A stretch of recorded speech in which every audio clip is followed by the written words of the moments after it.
Yo, so the opinions and views expressed in this podcast are that of our own and the future Bachelor podcast only, and not affiliated with any outside party or entity or anything like that. This fun podcast, though, may include some adult language. Future Bachelor podcast. We like to do something on this show around this time, so we might as well just get into it, you know? It's that time to talk about The Bachelor on our show! Yes, but before we get talking about The Bachelor, YouTube, I'm gonna need you to go ahead and subscribe, smash that thumbs up button, and hit that notification bell so you can get notified every time we drop new Bachelor content, just like this. And if you just did, I'm serious. Huge shout out to you. Air horns for you. Yeah. You know, we really love new subscribers here. So just, you know, shout out to you if you just did it. Like, I'm literally talking to you. V loves you too. Right. But, you know, we also have to shout out our comment crew. And the comment crew is just as important as new subscribers because you can join the comment crew too. All you got to do is leave a comment and you get a shout out on the next episode. But the shout out, we have to shout out the Nancy Drew crew. That's their own established like crew in the comment crew because they're dedicated to future Bachelor and our comment section. So shout out to, you know, the Nancy Drew crew, Catherine Ann, Chelsea Allen, Kathleen Kent, Marion SP, Marty's back in the building. Marty! Yeah, so, you know, just leave us a comment, subscribe, let us know you subscribe, just, you know, whatever you thought about the last episode, and we'll shout you out next one. So, V, where do we start? We're at week 7 of The Bachelor. We're getting 7. Close to the end here, you know? We're in the home stretch. It's week 7. This week is a big week because whoever makes it through this week is going to hometown. So, you know, pressure is on. They're in Budapest. I was watching Black Widow, and they're like Budapest. That's how it's pronounced. Apparently, they're just like that's like a joke in the movie. Like it's Budapest. Like that's. I guess. Yeah. Well, they didn't correct anybody no one on made this that show. comment this whole episode. That was just Budapest. Yeah. So they're there, and Jesse and Zach are doing pretty much the same rundown, just with less names on the list as they did last week, just in a different, in a different country, in a different coffee shop. Yeah, I don't know if I'm liking these at all. Like, I just don't. Me neither. I don't like Zach summing repetitive. things like, up. He didn't say anything different. Yeah. Like I think it's more for getting FaceTime for Jesse or something. I love how they put like Jesse's little super, his like bottom thirds on every single time because it's like we barely see his ass. So it's all like, remember, he's the host. It's 44. This is Jesse. Like, just so you know. As someone that's hosted a show before, it's just nice seeing that. Like, you know, like, don't you forget who's hosting this episode of Food Truck Diaries. You know what I'm saying? So, well, and I get it because like if you're somebody who just is like tuning in or something, you've never seen it before, you might be like, who's this dude? Yeah. Yeah. It's like, wait, are there 2 dudes dating here? Is he dating a dude on the side? Why do they look so much alike? Yeah. So anyways, yeah, so we're in Budapest, I don't know, whatever you guys want to say. What is it? Let us know in the comments below. Which way do you say it? Correct us. Give us that, give us the spelling. So, yeah. Anyways, but so they're there. Everybody's freaking out. It's, of course, another perfect place to fall in love because I guess every city in the world is. But Kaity gets the first one-on-one date. And it's a normal one-on-one date in a new country where, they kind of get to see the sights. So already with the one-on-ones at this episode, like at this juncture we're at with the show, because we're going into hometowns next week, one-on-ones are kind of scary. Now we're at the point where like people are getting their second one-on-ones, and usually they can be make or break. Well, yeah, to me it's usually one where it's like the front runner. You just want to spend extra time with this person, and then you have one that's on like the edge, and that you might probably, this is an opportunity to send them home outside of a rose ceremony. So, Right. To really see. And so I don't know, like a lot of the girls were kind of like bummed about who's getting what and stuff. Maybe that first one, knowing Kaity has such a good relationship with him, is a little, would kind of like make you spiral. But like, I don't know. I would seem like if I could just coast through this week with just kind of getting to hometowns, like without it being like me, like worrying about like this second date that I have, that would be going through the back of my mind. Is like, Right. is he just asking me out just to like, Just send my ass home? yeah. Yeah, I could see that. I mean, in assuming that, I mean, some of these women have watched the show and understand it, but I don't know if all of them are watch it to the degree that we do and think about it that way, because that is something I thought about too at this point. But I think the theme of this season has really just been like one-on-ones are gold. And I feel like that's like what they're really running with, is that they really want that one-on-one spot because they really want to have like a guaranteed rose, which obviously, as we know, one-on-ones aren't guaranteed roses. I mean, At this point though, I'd rather it be the group date rose that I get, you know, as a guaranteed rose. True. You know, it's just I get that. the calmest one out of this storm this week. But yeah, so Kaity gets the first one. Yeah, what did you think? Well, first of all, I didn't like her outfit. I just didn't. It was weird. The jeans with the weird strappy shirt with the long coat and the weird boots that she was wearing. It was weird. But she is definitely the front runner. He's very into her.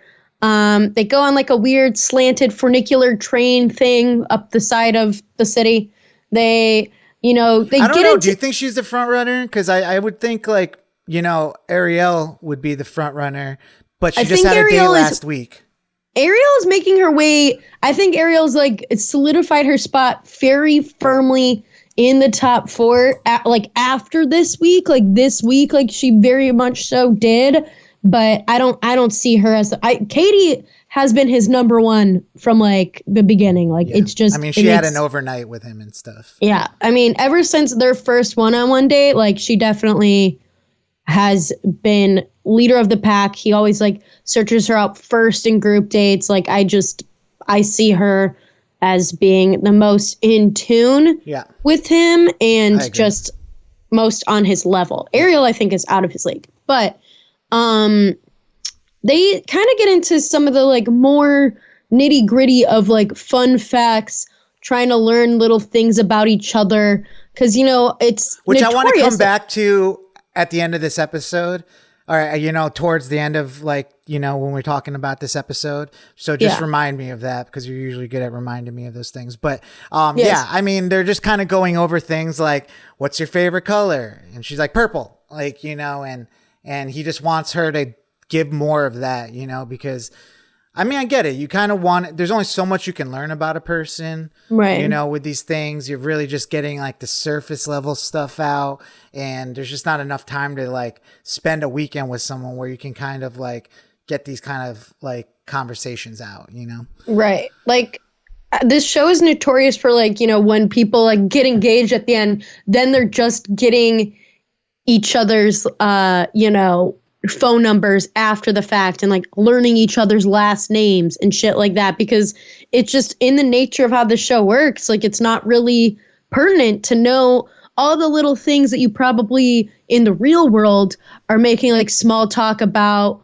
on like a first date over drinks or like on an app or like whatever stuff like that. So I think it's also, just it's like a more extreme first date, first of all, because like on a first date or like even a second date, you're not like revealing all that much, you know, you're just putting, you're not trauma dumping. And if you are, you know, maybe you need a therapist. And now you're on television. So you're definitely not letting out anything that's like, you know, out of line or anything. So, yeah. So they're trying to dig a little deeper, knowing that the hometowns are around the corner and stuff.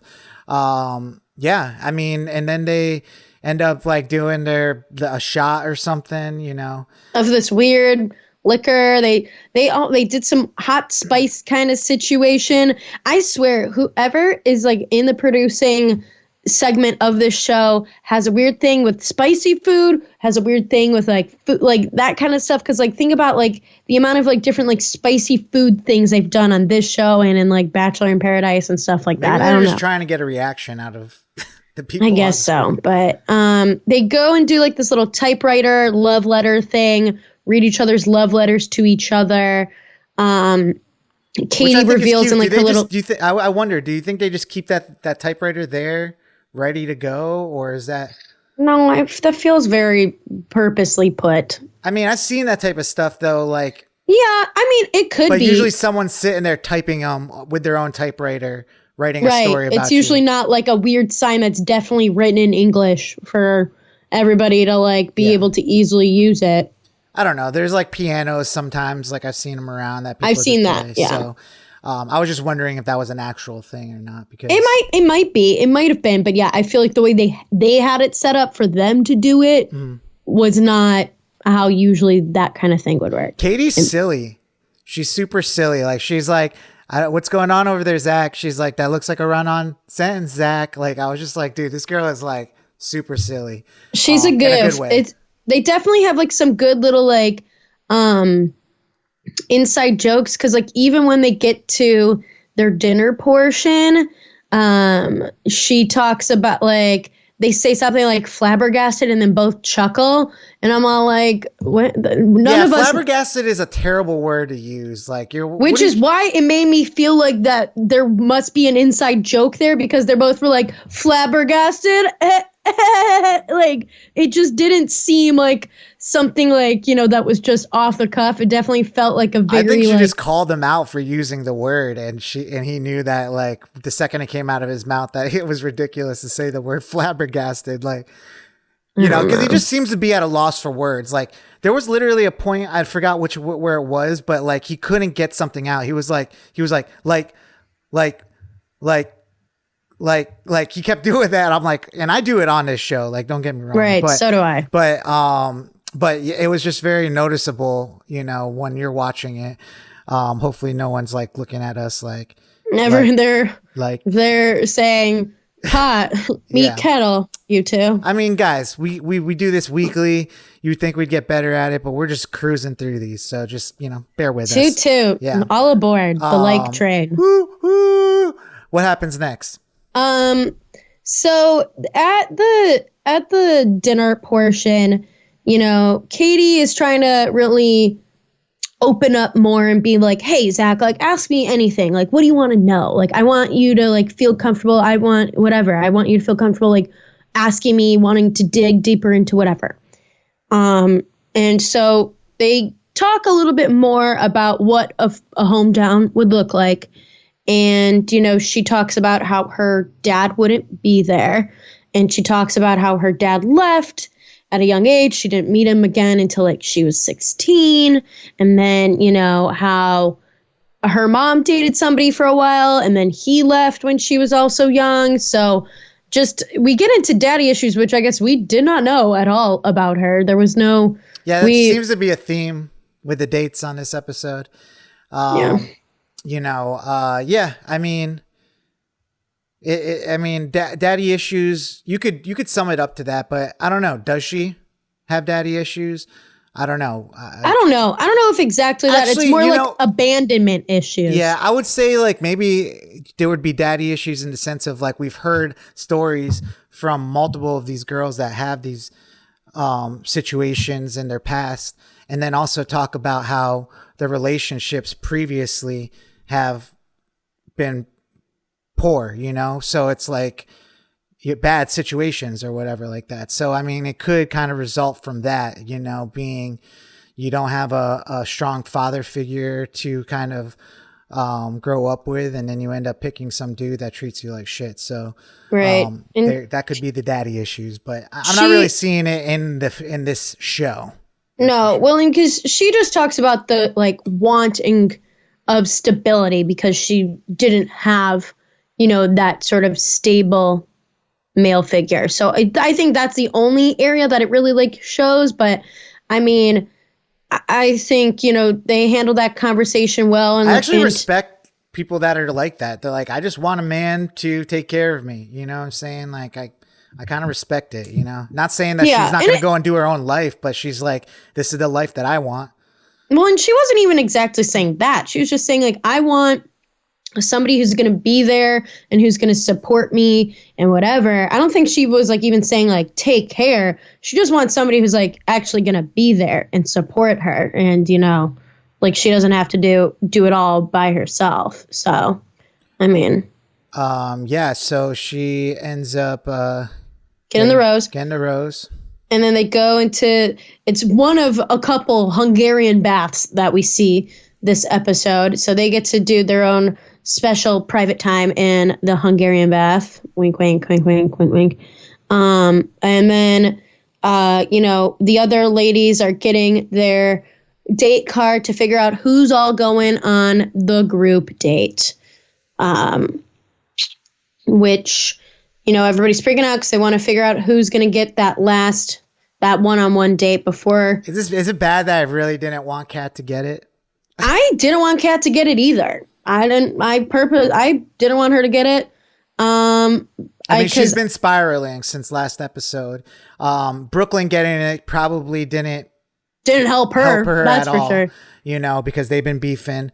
And but which, you know, we see none of that beef, like that beef didn't really continue for this week, but it definitely, you could tell she like felt a little miffed that of all the other girls to get that like one-on-one that it had to be Brooklyn. I think because like she got the last rose, wasn't that from last episode, that like it was kind of like everyone and then they go to a new like country and it's like, all right, let's just start fresh and forget about all that stuff. Like they're probably healing from the wounds of people leaving and all that. So, interesting. I thought that you would think that they would bring Greer back for the group date at least, but yeah, I want to know what the timing was for all that, because we get told at the top of the episode by Jesse that, you know, Greer was on her way from Estonia because she was still there because that's where she had quarantined to Budapest. Yeah, and we'll talk about that in a second. Let's get through the group date first, though. Right? Yeah, group date. They had this mentalista magician dude. I guess Budapest is the birthplace of magic. Mm-hmm. Didn't know that. I might need to do more research on that one. Whatever. But they have this like mentalista dude pretty much like reading their minds, doing different like sleight of hand and, you know, guessing tricks of like guessing what word they're saying. Like that was pretty impressive. I'm not going to lie. Yeah, do you think he actually knew that, or like producers asked these girls these things before and he just knew each one? I don't know. There has to be specific. Like there's a trick to it somehow, right? Like I don't know. But he had unless great he just handwriting. really can read people, I don't know. But like he's putting like two words. Like he's like, you're like scared and nervous. It's like, how would you get that? Well, because he even asked her to like narrow it down to one, and then he was like, because this was Gabby, and he was all like, but what was your second word too? And he had both, and I was all like, what?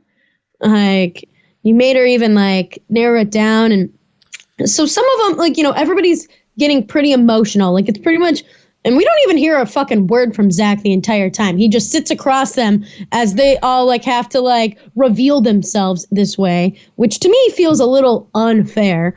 But, you know, Charity, the two girls that get into their feelings the most are Charity and Kat. Because Charity, like the question that they ask her about is like, you know, what caused issue in your last relationship or whatever, something along those lines. And the word she was thinking of and what he writes down is infidelity. And she gets like, you know, really, she gets really upset, which didn't make a ton of sense to me, because it's not like they already discussed all of this. It's not like this is news to Zach. And also it's not like if all of a sudden Zach were to then like look down on her now for how that was like a big worry for her, like, you know, because of like, that's like a wound that has been left from a past relationship. Like, I don't know why. I guess I don't know. I could see her just like kind of getting in her head about if that's like one of her biggest issues. Now she's in this situation where her boyfriend's dating a bunch of other women, and like you really don't know where his head's at, like in each relationship. And So, you know, I mean, some people are just better at like handling the pressure than others. And everyone's probably feeling it. Just, Right. you know, she just kind of falling in it. And also being like, sometimes it can be hard being the only like black girl left. Like, you know what I'm saying? Like, so. True. And she's like a dark skinned black girl too. Like she definitely is like kind of when it comes to that look and everything like that, she definitely, I think there might be some pressure and stuff there for her. Yeah. So anyways, moving on, we get to Kat, and Kat's just like weird, man. Like, you know, it's like she has no poker face. She just, you know, he asked her a question like, are you ready to like for Zach to meet your parents? And she's like, yeah, I guess. I think, like, you know. Well, and like she had already like been off. Like they had like their conversation last week when she got the rose last. Like he was all like, something feels off between us. Like, what's the deal? And like she was, you know, feeling some kind of way then. And obviously that's been carried over into now. She's been like, I've been going through a lot of emotions. I've been feeling a lot of different things. And, you know, the guy asked her if she thought about like walking away or leaving, and she says yes, that she had thought of that, which, you know, is not the thing that Zach, Mr. 100% confidence, wants to hear. Like that's something this entire episode, if like I did a drinking game out of like how many times he talked about like being confident, being 100% confident, I want to be 100% confident, you make me feel 100% confident, whatever, like I would definitely be drunk. It would happen because that's his biggest emphasis, and that's like what he's really sticking by. And so doing anything that questions that, which is also like I don't think super realistic to think that like that's not going to happen, but to do anything to question that is not a good thing. And obviously she knows that it isn't, and she freaks out about even admitting to that in front of him, because she knows that then she's going to have to sort of defend herself to him later, which she does have to. Whatever he's doing, though, I can't deny that he has probably eliminated the right way to get to the best, probably top people I've seen in this franchise so far. Like, you know, like solid women that, you know, yeah, there's going to be losers along the way. No, not like they're actual losers, but like not losers. Yeah, they're sent home. But the ones that he's left with are solid choices, you know, and I could see him actually like with each of them and stuff, you know. So I mean, it's just kind of like the cream of the crop, or like they're weeding themselves out. Like Kat tried to do something bold last episode, and it just kind of backfired on her and sent her like in a very negative place, because not saying that she's a terrible person or whatever, but I do wonder like where she would be if she didn't try to pull that like bold move on Zach last episode by kissing him before Charity's date. Right. I kind of wonder too, because I do think that just set her off down her own spiral that then, you know, made him less confident in her. But when they kind of are at this cocktail portion of this group date, you know, he spends a good amount of time with everybody. He spends a good amount of time with Ariel. Ariel definitely like seems to be a star of the cocktail portion. Him and Gabby seem to just like really be at ease and like be vibing. And well, they're like making out in the stairwell and everything. Yeah, so. I mean, he's pushing all these girls against walls, like making out with them. You know, I honestly, Wells. Did you say Wells? I said walls, but walls. I'm like, yo, Wells used to do that. No, you know, we were saying that Ariel was like the dark horse. Gabby to me is the dark horse. Gabby is sort of a dark horse, just because I feel like Ariel's a dark horse because she just like kind of came out of nowhere. She's been quiet for most of it. Gabby's like been making noise every episode, but Gabby definitely, I feel like he just feels very at ease with her. Like ever since her like very royal treatment date, like they are, they have a fun time together. That's like what he says. She's fun. She's a fun girl. Which, I mean, we know nothing about what he wants in general, but he wants a best friend. He wants somebody who's fun, and he wants to be 100% confident, those are all just words. So both Kat and Charity, get very vulnerable and honest about their feelings. And it seems to go very well for Charity.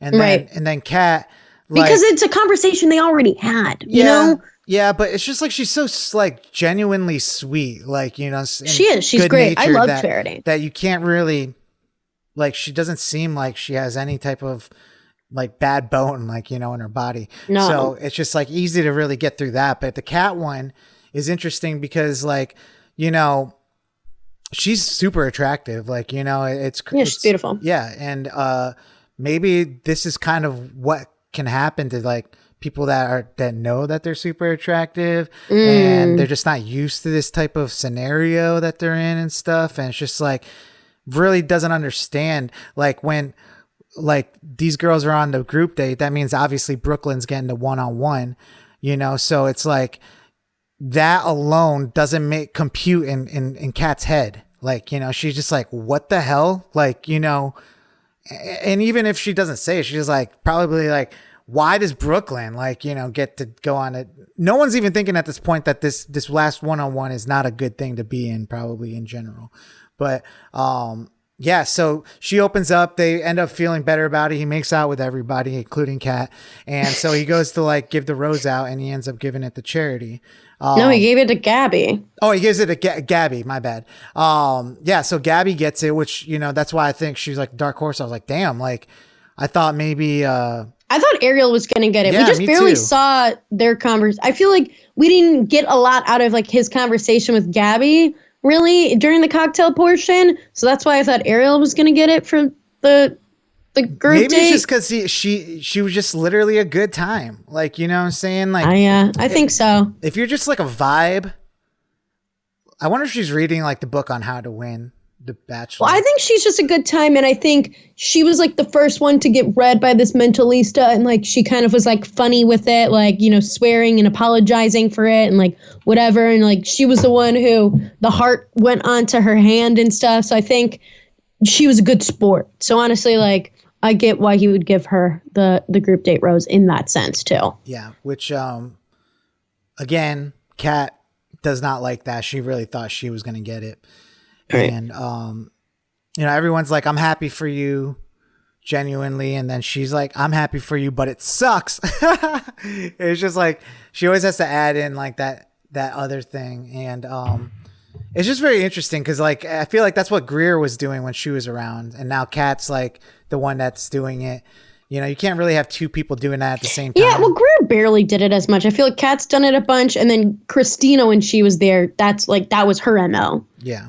So, Speaking anyways, of Greer, we get into Greer coming back, and she's looking cute, very optimistic. She's feeling herself, feeling happy, feeling better, feeling excited. She go visit Zach at his room, and they're hanging out, and she's kind of like stating her case. She's all like, I know I've missed some time, but like I still have all these feelings, and we definitely connected from the jump. And he even is like, yeah, we did. Like, I mean, I gave you the first impression rose, like blah blah blah blah blah. And he's like, but I just don't feel 100% confident with giving you a rose, knowing that we haven't had the same amount of time together that I've had with some of the other girls, where my connections have deepened, and like hometowns are next week, which I get. I understand the reasoning. Like, I understand it, but also I'm like, why did we even then? It just like this. I mean, it's for the show. They should have figured it out without flying her all the way there for just that. Yeah, it's honestly like she gets all the way there, is feeling confident, feeling excited, to then have her ass be sent home. Like, that to me just feels rude.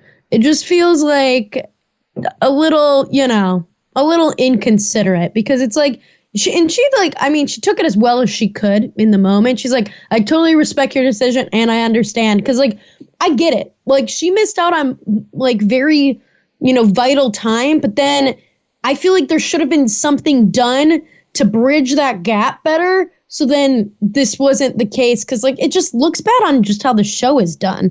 To like be like, okay, we're gonna keep her around. She can't fucking talk to anybody or any, like, if they did, you know, his little virtual cocktail party and stuff, don't you think they could have done a virtual date with her just to like see if there was even something still there, instead of her having to like, you know. She doesn't do good with virtual dates. Well, true, but I mean, yeah, I mean, again, it's kind of like shitty. It just kind of is what it is. But you know, I kind of again have to respect Zach for making this decision. Like any other lead would just bring her back in, and it caused like issues. Would have been forced by a producer to bring her back in. I feel like that's the thing. Is like I was like, how is he? Because I feel like that would have been like the drama would be like all of a sudden she shows up into like the room where all the other girls are, and they're all like, oh my God, Greer's here, which I would have even wanted to see like if she got to say goodbye to any of them or anything. But yeah, I mean, she'll get to see him again, but also like, and on top of that, it's like it would be even worse to like let her go through a rose ceremony and then do that, right? I agree. Like, yeah, I agree with the fact that like sending her home before the rose ceremony for sure. I just think, why did she even get brought into Budapest if like that was going to be the decision? Like it should have just, they should have figured the bridging of the gap is what I'm having an issue with, is that they're going to like let her go a whole week with just like pretty much like radio silence, and then be like, now that you're free, like we're going to bring you all the way here to get dumped. Like, yeah. I mean, yeah, but it is what it is. So Greer goes home.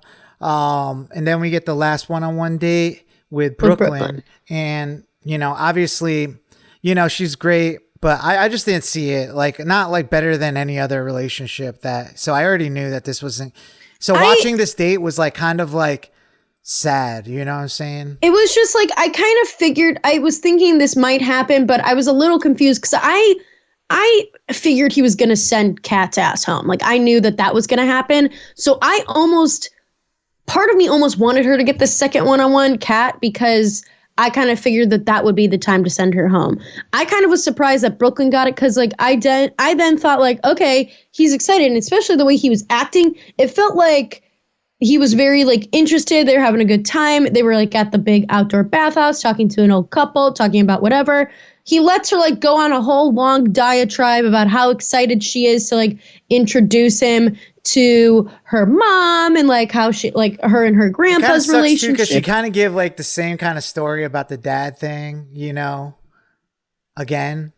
A little, yeah. You know, and it's like, damn, like I've already heard this. Like it kind of reminded me of like Not Another Teen Movie. Do you remember that? Yeah. There's a scene at the end where like the main guy, I think it's Chris Evans, and he's like, he's all like, he says his whole speech, and like the girl like falls in love or something like that at the airport, and then like the actual like nerdy kid that's like loved her the whole time comes in and tries to start the whole speech again, and like everybody in like the TSA line was like, dude, we've already heard that line, like, you know, everyone, we just heard that 5 minutes ago from the dude before you and stuff, and it sucked, man, because like I do think that this was the way to let her go, though, because it was like just to let Brooklyn go without, she's like, I would say a fan favorite, right? Like, you know, she, and, you know, very outspoken and stuff. Like, I think she deserved a day to see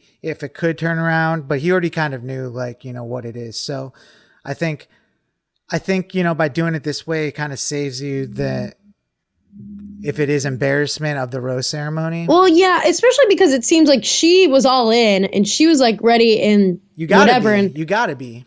And it seemed like it was a bit of a surprise to her that he said what he said to her about like, you know, I can't meet you there. Like it felt very similar to when Rachel, and her date before potentially hometowns with Tyler on her season, because it was kind of like the same vibes. Like Tyler was like all in, super excited, like family meant a lot to him. And, you know, she did the same thing where she walked away for a second and then was all like. Yeah, the walk away thing, that was like the nail in the coffin. But, because it's like at that point, it's like, how am I going to break up with this sweet girl and like still look good to America? That's all that's going through his head right now.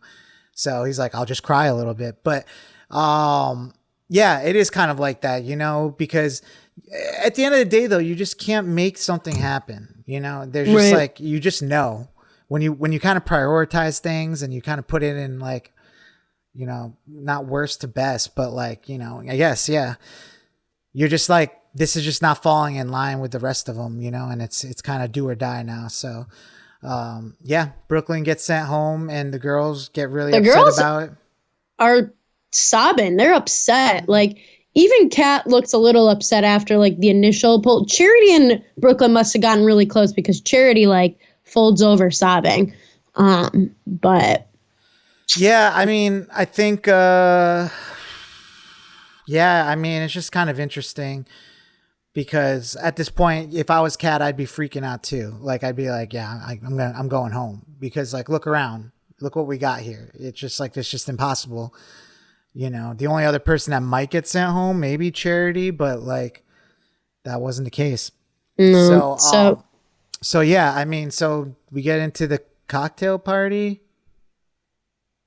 Did they even really have a cocktail party? That's what I was going to say. I don't really remember that. I don't think they did. Okay, so they end up having a rose ceremony. Yeah. And yeah, how'd that go down? So pretty much like Zach prefaces it going into like talking with Jesse, being all like, you know, it's been a tough week. This is going to be a tough night. Like heart's going to be broken, you know, but it's like, I have to make these decisions for me, you know, whatever. And we don't even get to see, because it's literally only 2 roses to give out. We don't even get to see Jesse come in being all like, ladies, this is the last rose. Which I always think it's pretty ridiculous when they do that, though. Like, I know, but I think it would have been like he would have had to be there, like because it would take longer for him to get in and out of the room. Yeah. But so you know, Ariel gets the first of the 2 roses, and then it's down to that second rose, and it's between Charity and Kat, and it goes to Charity, and you could tell Charity's like surprised a little bit that she got the rose, but you know, gladly accepts it, and then they all hug Kat and Zach go outside to kind of like talk a little bit as he's like letting her go. And it once again boils down to the whole like wanting 100% confidence, and pretty much like her admitting to like wanting to leave at points bit her in the ass pretty much, because then it made him question things and it made him question their connection. And, you know, he wasn't going to go to anybody's hometowns that he wasn't feeling like really strongly with, and that, you know, he wasn't feeling super strong about that whole situation. So fair enough. Yeah, so Kat ran out of lives. Wow. Yeah. You proud of that one? Yeah. Anyways, yeah, so we get a look at next episode, Hometowns, which is a 2-nighter. And is this when you wanted me to bring up the favorite colors bit? Yeah. Why though? Because one of the brothers asks. Oh yeah, the brother's like, you don't even know her middle name. Like, do you even know what other question did he ask? I think he literally said like what her favorite color is. I think that was like literally when her birthday is. I mean, these are fair questions that Zach cannot like. That he can't answer. No, and also like, I love these ones though. Like I love and hate it because it's like, it's embarrassing for like the person who's been so prestiged the whole season and stuff, for like the realness to come out, and you're like and it just sucks that the family can just really like mess it all up for the contestant. And then also it's just funny because like it really puts the lead in the hot seat for like finally for once, because the parents and family, like if they don't give a fuck, like they're just gonna hit you with the like, I mean, it's always the same thing. Like, so how are your relationships with the other women or the other men? Like, you know, and then it's just like the staged answer of like, do you think you could really be in love with my daughter? Like that kind of stuff. Yeah. But I do love, like, it makes for a better hometown than, oh, we're so happy you're here. Like they're just fans of the show and they.